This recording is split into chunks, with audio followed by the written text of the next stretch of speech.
programs. I'm Corey Donato. And I'm Colin Donato. And this is Donato Brothers Movie Reviews. And today we are reviewing Ready Player One, based on the Ernest Cline book, which I have in my hands right now. We just saw it tonight, and I liked it. We are actually having... This is actually the first Donato Brothers... I did not like it. Would you say it's the first Donato Brothers movie review debate? Yeah. Kind of. Colin, why don't you tell them a little bit about the story of Ready Player One? So, basically, it's this entire virtual reality world created by James Halliday. So basically, this stuff here, PlayStation 4 controller, it's a freaking baby's toy. You gotta use your hands.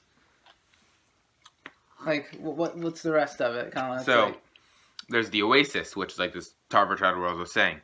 And the creator dies. And in like his will, he released this video stating that there's 3 hidden keys throughout the Oasis, which is a giant world. There's tons of planets. There's thousands of planets, thousands of worlds and everything.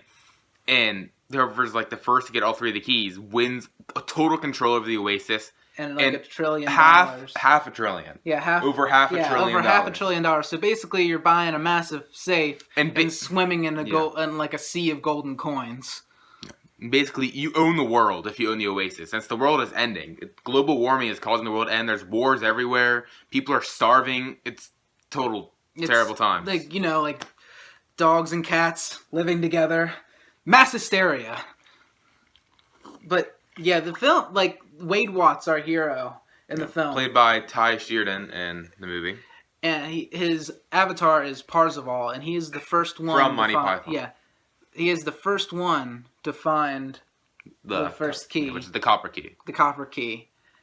And the book, first thing I'll say with this film is that it is so different from the actual book. I know he wasn't happy about it. I personally liked the film because I feel it still had the heart of the actual story in it. Like, even though it wasn't exactly like it, because Ernest Cline was the one who wrote the screenplay. Ernest Cline, the author of the book, wrote the screenplay. Screenplays are always different from the book, though. But you also got to think the reason that the movie was probably different from the book is because that they couldn't probably get the rights to certain things. Because even Ernest Cline himself said that the book was unfilmable because he made so many references to so many things. There's references to anime. There's references to video games. There's reference to movies. There's reference to comic books, TV shows, and everything. Everything. Just like there's a reference to Ultraman. That was a Japanese TV show. There's a reference to Godzilla stuff. There's a reference to Rush, which that's the only thing that I really missed in the film. Yeah, because in the book, Rush plays a huge part. Who's James Halliday's favorite band. And it's barely even mentioned. I don't even think it's mentioned, really. There's like in the movie. There's a poster, but it's never mentioned.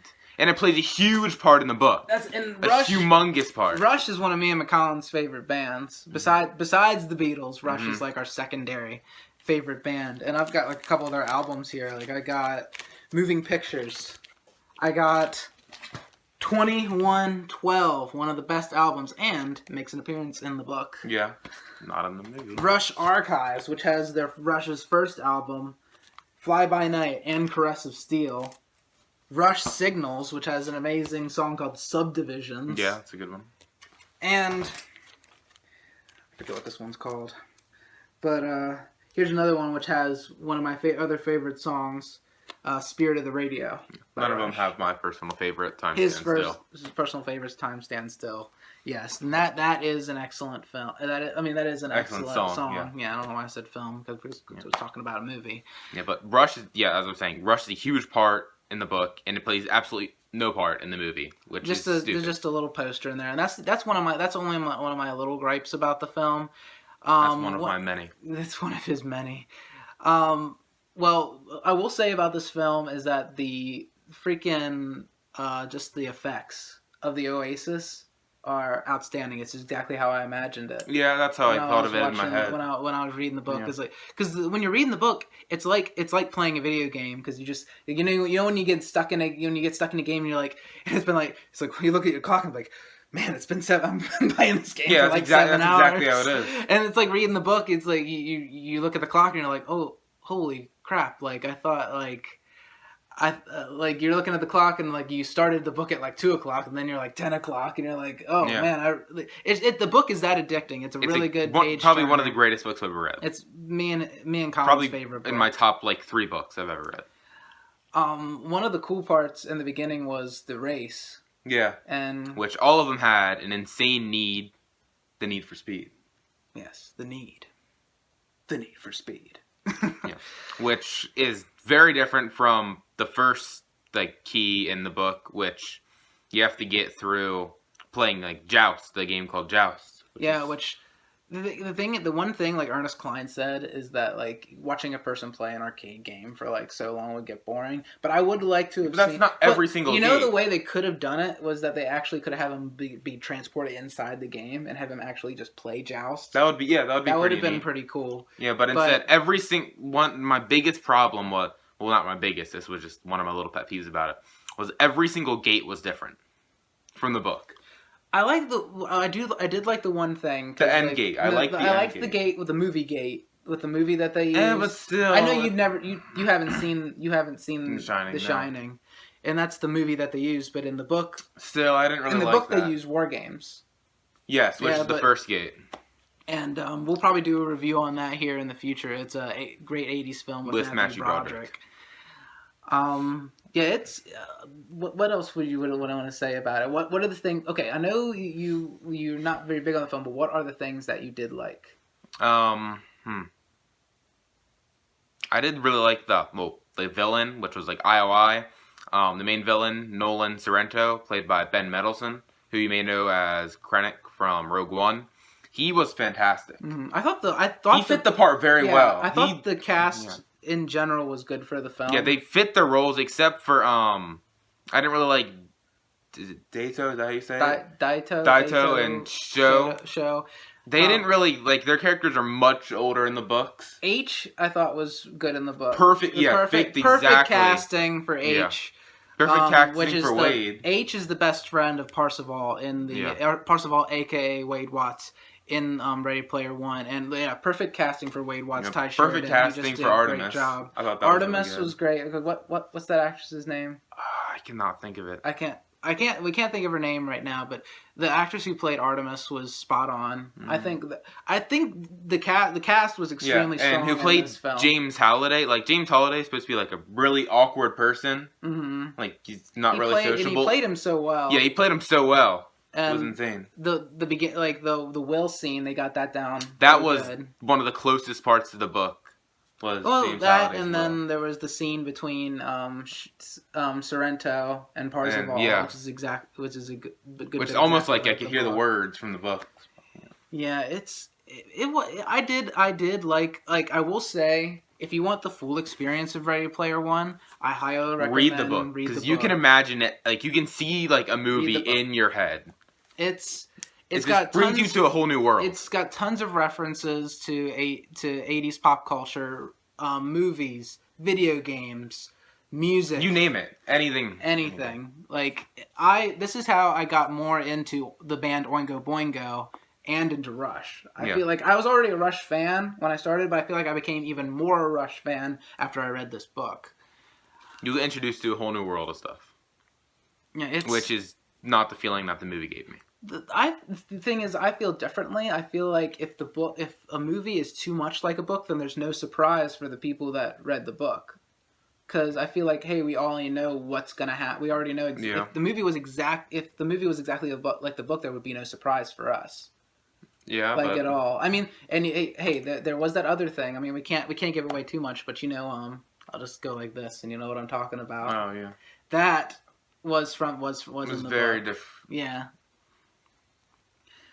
But I honestly liked the film. I thought it had amazing effects, great cast. It was, like I said, I would have liked it to be a little, maybe just a tiny bit more like the book. Like to have I just thought it was. I would have liked to have seen more of Wade's home life. It'd explore that more in the book. They explored it way more in the book, and they didn't explore. We see a whole different part. Like, there's a whole part of Wade. Like, basically, almost, it seems like the entire part 2 of the book is just taken out. like part 1 and 3 are there, but the entire part 2 is just gone in the movie. Like I said, I still liked the film. Like because I didn't compare it to the book. I feel like it's a good popcorn flick in my mind, and it's just all around a fun movie. And I think if a person hasn't read the book, then Definitely read it. Well, I said if they haven't read the book, you would like the movie, like the film. Yeah. But if you read the book, you might feel a little. If you read the book first, you might feel real weird about the film. Which this was the first book I've ever read before seeing the movie, like with like Harry Potter and everything. I saw the movie first. You should have saw this dude like right during the movie. He's just like, I'm like, Colin, did you like the movie? He's like, disappointed. It was. So the entire, like, because we were talking about, the entire book's all pop culture references and movies, music, everything. In this movie, it didn't have that. It's basically just a video game movie. It's just video game references, barely any 80s references. I highly disagree. There's a few 80s references. Not enough. The book was entirely 80s. The book was entirely. This was more of a video game movie. I think it was more of a video game movie. I think the creators of the movie felt like if they made more references to other things from other people's childhoods, because they just didn't want to put just 80s references in there, because there was 8 references. But that was the special. That was the special touch of the book. That was the special. I do agree with that. It was 80s. That's what made the book like stand out. The special touch to the book was the 80s references, and that's why I majorly love the book. And I loved the 80s. Like I dressed up like freaking Marty McFly back in high school. I absolutely love the 80s, and I love 80s films. I love 80s music. I love 80s style. Like that's all me. I love that stuff. I was obsessed. I was majorly obsessed with the 80s when I was your age. But I personally just absolutely thought that this film was just a great fun film, and it's a great one to definitely take like the kids to, and it would definitely, if you have little kids, it'll definitely keep them entertained. Yeah, there's not a dull moment in the not a dull moment. That's another thing I didn't like. The book took its pace. Like it would take breaks. It would take breaks from action and stuff, and actually like kind of like flashback to the real world and talk about background of like characters and everything. This movie didn't really develop a full background of the characters. I felt like we missed so much background on everything, and it just moved too fast, forgetting like the little things that it really needed. I know you're talking like more so about the bad stuff in the film, but you know what really irks me is that even thinking about it, I'm just like, oh, this is heavy. Like it really is. It's the people that are talking bad about Ready Player One, even about the book. They talk bad about the movie and the book because of the references. And I don't understand the book thing. I feel that people who do say that do not understand the premise of the book, because the book is based around so many references, and that's like the kind of the basis of the book, because Holiday created this contest, and you have to look for references to things to like find out where these keys are hidden.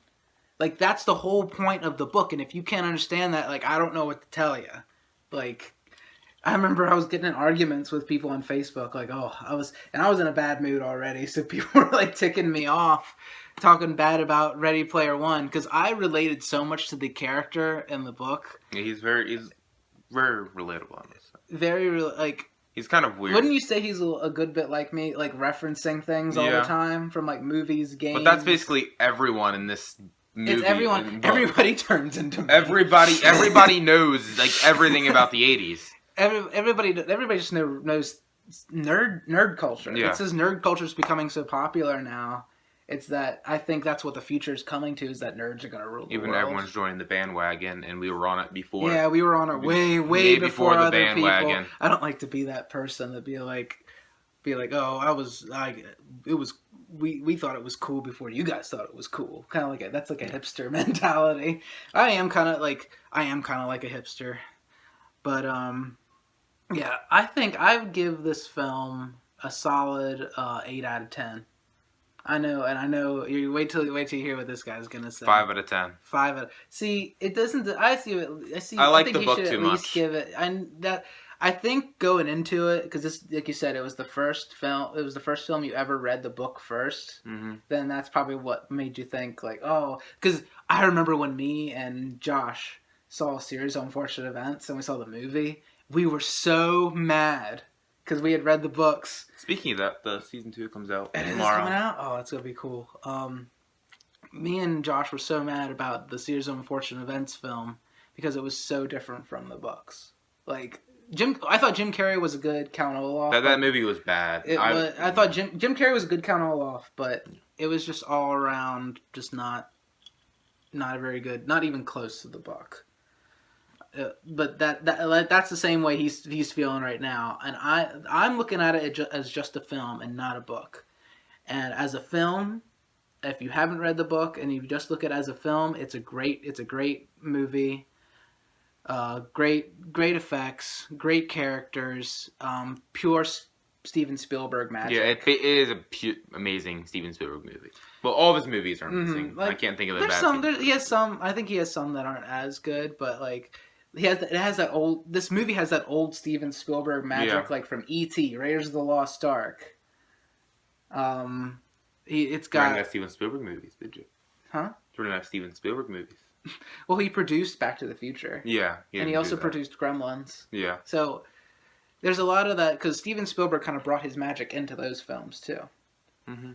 But yeah, it's got that old '80s Steven Spielberg magic, and that's one of the things I love about this film. And as you can see, of course, I'm wearing in all of our reviews. I always wear a movie that goes with the review, and of course, it's got Ready Player One. Shirt that goes with the review. Huh? A shirt that goes with the review. You said yeah. A movie.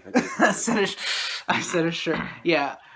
A shirt to go with the review is my Ready Player One t-shirt, and it's got 3 keys and the 3 gates on it right there. And they have tons of these. If you want to look for Ready Player One stuff, they got tons of it at Hot Topic. And I just put a free advertisement for Hot Topic in our video.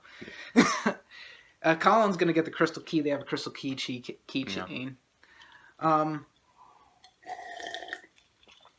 Before we end this video, I do want to say show you some cool things that you should listen to. If you want to get into 80s culture, I would definitely recommend.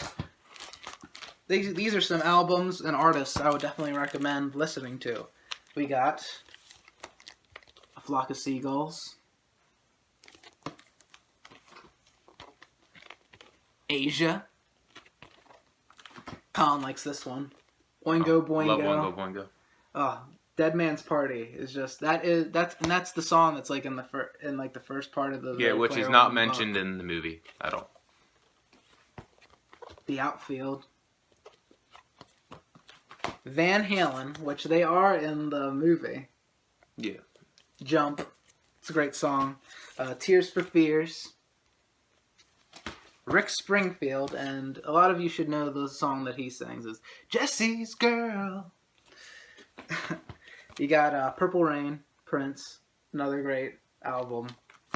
Loverboy, Bon Jovi, Slippery When Wet. Born in the USA, Bruce Springsteen. Duran Duran, Rio. The Final Countdown, Europe. Foreigner, 4. The Hooters, this is a great album. Nervous Night, it's one of my favorite 80s albums. You got Huey Lewis and the News, Sports. And Huey Lewis and the News is very well known for having their song Power of Love and Back to the Future. And Back to the Future. Back in Time, which is a great song. You got Michael Jackson's Thriller, and there is a Michael Jackson reference in the Ready Player One film from this album. Oh, yeah. You got The Police, which are mentioned. Like a lot of the albums that I'm putting out, some of the artists are mentioned in. Actually, almost all the artists are mentioned in Ready Player One. And Corey actually compiled a playlist on his YouTube. Yeah, if you look at every single song mentioned in the book. Just look up my name, Corey Donato, Corey space Donato DONATTO, and you'll find all my playlists. I've got a playlist for Ready Player One. I've got a new wave mix that has I'm trying to think. I think it almost has 70 songs on it from the 80s. Like just a mixture. Some you would know, some you don't know, but you'll learn about a whole bunch of brand new 80s. Well, not brand new, but you'll learn about more great 80s music. I also have a soundtrack for Dazed and Confused, which is also on the playlist, and I also have a science fiction playlist which has many songs like synthwave music and techno music. And the last album I got here is Aha, and they are known for the song "Take on Me," which is really the only song that people know by them. It's in the trailer, but it's in the trailer for Ready Player One. But they have other good songs. They have other good songs. Like this whole album's great. Hunting High and Low is another good one. Hunting High and Low. Well, I really like. Let me see here. The Sun Always Shines on TV. Oh, that's a good one. That's a good one, and I like Blue Sky and Living a Boy's Adventure Tale. I really like all the songs on this album are great, but yeah, definitely go see Ready Player One. I think it's a fun film. Read the book. Read the book. Watch the movie. Choose what you want to do. If you want to watch the movie, definitely look for this book right here, which will be Ernest Cline's next book that's made into a film, Armada. It's very familiar to Last Starfighter. It's very familiar to. Let me see if I can get it here to this film right here. He said The Last Starfighter.